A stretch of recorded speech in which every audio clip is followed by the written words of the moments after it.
ملک کا یک طرفہ احتساب جاری ہے. جو عدالتوں کے حقائق ہیں ہم بار بار کہتے ہیں کہ یہاں پر کیمرے لگا کر پاکستان کے عوام کو دکھائیں کہ یہ نیب کیا کر رہا ہے اس ملک کے ساتھ, اور اس کی وجہ سے جو آج ملک کے حالات ہیں, جو ملک کی حکومت کا نظام ختم ہو گیا ہے, اس کے حقائق آپ کو ان عدالتوں میں نظر آئیں گے. تو ہم پتہ نہیں کیوں یہ حقائق عوام سے چھپانا چاہتے ہیں. تو میری ہمیشہ یہی گزارش رہتی ہے کہ جو آج الیکٹورل ریفارم اور الیکٹرانک ووٹنگ مشینوں کی باتیں کرتے ہیں, یہ تو آسان کام ہے. ایک کیمرہ عدالت میں لگا دیں اور پاکستان کے عوام کو دکھائیں کہ کون سا احتساب کا عمل اس ملک میں جاری ہے. احتساب تو آج اس ملک کے عوام کا ہو رہا ہے. کووڈ بدترین شرح پر ہے, پھیل بھی رہا ہے, اموات میں اضافہ ہو رہا ہے, اب پھر لاک ڈاؤن کا خدشہ ہے. یہ دنیا کا واحد ملک ہے, 23 کروڑ کی آبادی ہے, جو ایک ویکسین بھی ابھی تک نہیں خرید سکا. حکومت یہ ادارہ بنا ہوا ہے NCOC, بڑی بڑی میٹنگیں کرتے ہیں. اس میٹنگ میں ہر آدمی نے ایک ایک دو ماسک پہنے ہوتے ہیں, ان کے فوٹو بھی آتے ہیں, بڑے نفاق کے ساتھ بیٹھے ہوتے ہیں. میں گزارش یہ کروں گا کہ کیا یہ NCOC اس ملک میں یہ ماسک عوام کو پہنا سکا ہے؟ کیا کوئی اس کی امپلیمنٹیشن یہ کروا سکا ہے؟ ہمیں یہ بتایا گیا وزیر اعظم صاحب کی طرف سے کہ فوج اب عوام کو ماسک پہنائے گی. تو وہ بھی معاملہ جو کھٹائی میں پڑ گیا. پہلے ٹائیگر فورس تھی, پھر فوج کو کہا گیا, دونوں معاملات نہیں ہو سکے.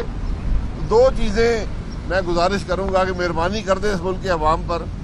ایک تو ماسک کی امپلیمنٹیشن کروا دیں, اور دوسرا خدا کے لیے ویکسین خرید لیں. دنیا میں کوئی ملک نہیں ہے جو ویکسین بیچتا ہو, پاکستان بیچ رہا ہے. کوئی اتنا بڑا خرچہ نہیں ہے جتنا PIA کا ادارہ نقصان کرتا ہے ایک سال میں, اتنا خرچہ ہے. تو مہربانی کریں 10 کروڑ ویکسین کا آرڈر دے دیں, اگلے 2 سال میں ملک کے اندر ویکسین مکمل کر دیں. یہ NCOC کی میٹنگ سے کچھ نہیں ملے گا. یہ لمبے لمبے خط لکھنے سے, SOP بنانے سے, گائیڈ لائنیں دینے سے کچھ نہیں ملے گا جب تک آپ ویکسینیشن نہیں کریں گے. پھر اس ہفتے ہمارے وزیر اعظم صاحب نے بغیر اطلاع کے دورہ کیا اسلام آباد کے ایک مارکیٹ کا. تو وہ ہمیں یاد آئی کہ 60 اور 70 کے عشرے میں کمیونسٹ ملکوں میں قید پڑتے تھے, تو وہاں کے حکمران بھی مارکیٹوں کا دورہ کرتے تھے, اور جب وہ وہاں جاتے تھے تو بالکل خوشحالی ہوتی تھی, وافر مقدار میں چیزیں موجود ہوتی تھیں, قیمت بڑی کم ہوتی تھی, اور وہ بڑے خوش گھر آ جاتے تھے. تو ہمارے وزیر اعظم صاحب بھی مارکیٹ پہنچے, کوئی آدمی وہاں نہیں تھا, چیزیں وافر تھیں, قیمتیں بھی کم تھیں, بڑے خوش گھر واپس چلے گئے. لیکن حقیقت یہ ہے کہ وہ وزیر اعظم جس نے کہا تھا کہ میں رمضان شریف میں قیمتوں کی نگرانی خود کروں گا, تو پچھلے 20 مہینے میں سب سے زیادہ قیمتوں میں اضافہ اپریل کے مہینے میں ہوا ہے 11.1%. اور صرف بات یہاں نہیں ہے, جو اشیاء خرد و نوش ہیں ان میں اضافہ 15.7% کی شرح سے ہوا ہے. اور اس سے بھی بڑھ کر جو دیہی علاقے میں اشیاء خرد و نوش ہیں ان کی قیمتوں میں اضافہ اس سے بھی زیادہ ہے. تو ہماری صرف ایک گزارش ہے ملک کے وزیر اعظم سے کہ خدا کے لیے کسی چیز کی نگرانی خود نہ کیا کریں.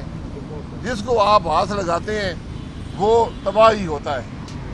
اور جہاں آپ کے مشیر جاتے ہیں, جو آپ کی خاتون گئی ہیں, اور جو ایک سرکاری افسر کے ساتھ ان کا سلوک تھا پورے پاکستان نے دیکھا ہے, تو کم از کم معافی مانگ لیں یہ آپ کے ذاتی ملازم نہیں ہیں، یہ عوام ان کو تنخواہ دیتے ہیں، عوام کے لیے کام کرتے ہیں.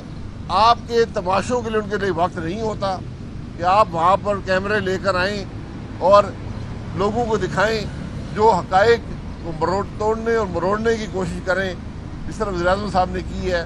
تو ہماری گزارش یہ ہے وزیر اعظم صاحب سے کہ یہ اپنی نگرانی چھوڑ دیں.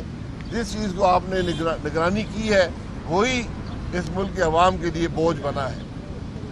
آپ یہ دیکھ لیں 3 سال کی کارکردگی کی بات کر رہے ہیں. میں 3 باتیں کروں گا. پاکستان کی 73 سال کی تاریخ میں اس طرح نہیں ہوا کہ 3 سال کے اندر آٹے کی قیمت دگنی ہو گئی. یہ وزیر اعظم صاحب کو کمیشن ہی بنا دے جو یہ پتہ کرے کہ آٹے کی قیمت دگنی کیسے ہوئی ہے.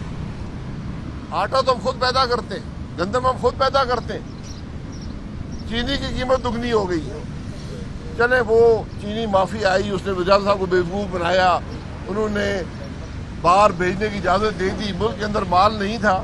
لیکن اس بات کو بھی 2 سال ہو گئے، آپ نے کوئی کارروائی کی ہے چینی کی قیمت کم کرنے کے لیے؟ ہمیں بتایا گیا کہ ترین صاحب پہ کیس بن گیا. ہر روز کابینہ کہتی تھی، وزیر اعظم کہتا تھا میں کسی کو نہیں چھوڑوں گا.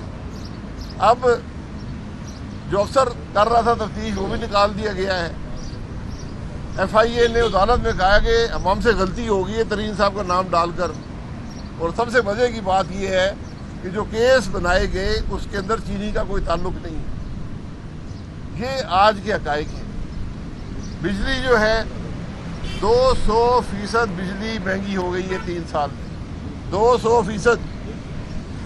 آج 6 وزیر پانی اور بجلی کے لگ چکے ہیں. دو وزیر لگے ہوئے ہیں، ان کے مشیر لگے ہوئے ہیں. اور حالت یہ ہے کہ بجلی کی قیمت میں ان 3 سالوں میں 200% اضافہ ہوا ہے. اس کا کوئی جواب دینے والا ہے؟ جو وزیر کا یہاں چھلانگیں مارتے تھے آج وہ کہاں پر ہیں؟ کوئی جواب دے پائے ہیں؟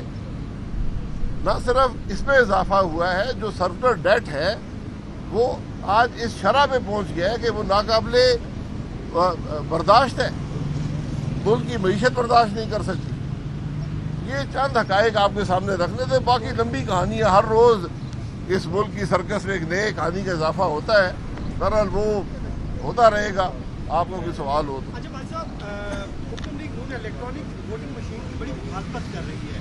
آپ نہیں سمجھتے کہ جب الیکٹرانک کوئی ڈیوائس آ جائے گی تو اس سے چیزیں جو ہے بہتری کی طرف جائیں گی، جو آپ کا ہمیشہ ایک جانتی کا بھی رہا ہے؟ بالکل جی بالکل بہتری کی طرف جائیں گی. پچھلے الیکشن کی بہتری آپ کے سامنے ہے کہ ووٹنگ کے نظام کا ایک چھوٹا سا حصہ الیکٹرانک ذرائع پہ ڈالا گیا تھا جس کو آر ٹی ایس کہتے تھے، اور الیکشن وہیں سے چوری ہوا. تو پچھلی دفعہ آر ٹی ایس تھا، اب الیکٹرانک ووٹنگ مشین کا کام ہے. الیکٹرانک ووٹنگ مشین بنانا حکومت اور پارلیمان کا کام نہیں ہے، یہ الیکشن کمیشن کا کام ہے. اس ملک کو صرف ایک انتخابی اصلاحات کی ضرورت ہے اور اس کا نام ہے آئین. ملک کو آئین کے مطابق چلائے، کسی انتخابی اصلاحات کی ضرورت نہیں ہے. الیکشن چوری کرنا چھوڑ دیں، کوئی اصلاح کی ضرورت نہیں ہے. الیکشن میں دھاندلی چھوڑ دیں، یہ لسٹیں بنانا چھوڑ دیں، امیدواروں کو توڑنا چھوڑ دیں، دوسروں کے خلاف پرچے بنانا چھوڑ دیں جھوٹے. تو یہ انتخابی جو پروسیس ہے یہ ایک مستقل پروسیس ہوتا ہے، یہ الیکشن کے دن نہیں ہوتا. جو کچھ آپ ایک الیکشن اور دوسرے الیکشن کے درمیان کرتے ہیں وہ الیکشن پر اثر انداز ہوتا ہے. یہ بات جب سمجھ آ جائے گی، الیکٹرانک ووٹنگ مشین کسی چیز کا حل نہیں ہے، مزید ابہام پیدا کرے گا. جو ملک کاغذی نظام نہ چلا سکتا ہو، یہ 249 کا الیکشن آپ کے سامنے ہے، وہ الیکٹرانک نظام بھی نہیں چلا سکتا. پہلے آپ کاغذی نظام کو پرفیکٹ کریں، اس کے بعد الیکٹرانک نظام پہ آئیں. اور وہ الیکٹرانک نظام بنانا بھی الیکشن کمیشن کا اختیار ہے، حکومت کے سرکس کے کھلاڑیوں کا اختیار نہیں ہے. بھائی صاحب یہ بتا دیں کہ جس کراچی کا الیکشن ہوا آپ کے قائد تو ہمیشہ فوج کو تنقید کا نشانہ بناتے رہے. اب کہا یہ جا رہا ہے کہ جو کراچی کے بیلٹ پیپر ہیں فوج کی نگرانی میں دیے. کیا یہ سمجھے تھے کہ جس طرح پی ٹی ایم بنی تھی شہباز شریف صاحب اندر گئے, پی ٹی ایم ٹوٹی وہ باہر آ گئے, آپ کے بھی معاملات طے ہو گئے اسٹیبلشمنٹ؟ یہ لمبی کہانی آپ نے جوڑی ہے. پاکستان فوج ہے, ان سے صرف درخواست یہ کی ہے, فوج کا لفظ جو مفتاح صاحب نے لکھا وہ صحیح نہیں لکھا, رینجرز کا لفظ لکھنا چاہیے تھا. بہرحال اس لیے کہا گیا کہ وہاں پر پولیس فریق بن چکی ہے اور ہمیں خدشہ یہ ہے کہ اس الیکشن کمیشن کی عمارت کے اندر داخل ہو کر وہ ووٹوں میں رد و بدل کریں گے. تو صرف یہ گزارش کی تھی کہ الیکشن کمیشن کے اس علاقے کی نگرانی کریں جو ان کا فرض ہے. اس میں کوئی الیکشن کا معاملہ نہیں ہے. الیکشن کا معاملہ وہاں پر پیدا ہوتا ہے جب فوج یا کوئی اس اور اہلکار مسلح جو ہوتے ہیں وہ پولنگ اسٹیشن کے اندر ہوتے ہیں, وہاں سے معاملہ ہوتا ہے, یا الیکٹرانک نگرانی کی نگرانی کرتے ہیں. یہ معاملہ فوج کا نہیں ہے, یہ معاملہ ملک کے نظام کا ہے اور ملک کے آئین کا ہے. تو جو شہباز شریف کے متعلق سوال کیا, پی ڈی ایم بنی وہ چلے گئے جیل میں, پی ڈی ایم ٹوٹی وہ جیل سے باہر آ گئے, تو کیا کیونکہ انہوں نے بھی کوئی لفشائی نہیں کی کراچی الیکشن کی؟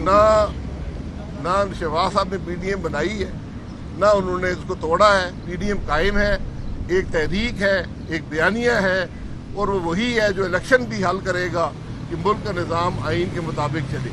سر آپ نے کہا سول سرونٹس کے حوالے سے کہ ان کی رسپیکٹ ہونی چاہیے. پچھلے دنوں ایک ویڈیو آئی تھی رانا ثناء اللہ صاحب کی, چیف سیکرٹری پنجاب کو کہہ رہے تھے کہ آپ نے اور آپ کے بچوں نے ادھر دینا ہے, تھریٹنگ چلیں گی. اس لیے کیا اس میں آپ کی پارٹی بھی ان کے خلاف کوئی ایکشن کر رہی ہے؟ جی میں بات کر رہا ہوں جو حکومت کے اہلکار جا کے بےزتی کرتے ہیں. یہ ہمارا حق ہے کہ جب کوئی سول سرونٹ جو ہے وہ قانون کو توڑے گا, قانون کی خلاف ورزی کرے گا, اس کو وارننگ دینا ہمارا حق ہے. ٹھیک ہے, بہت شکریہ.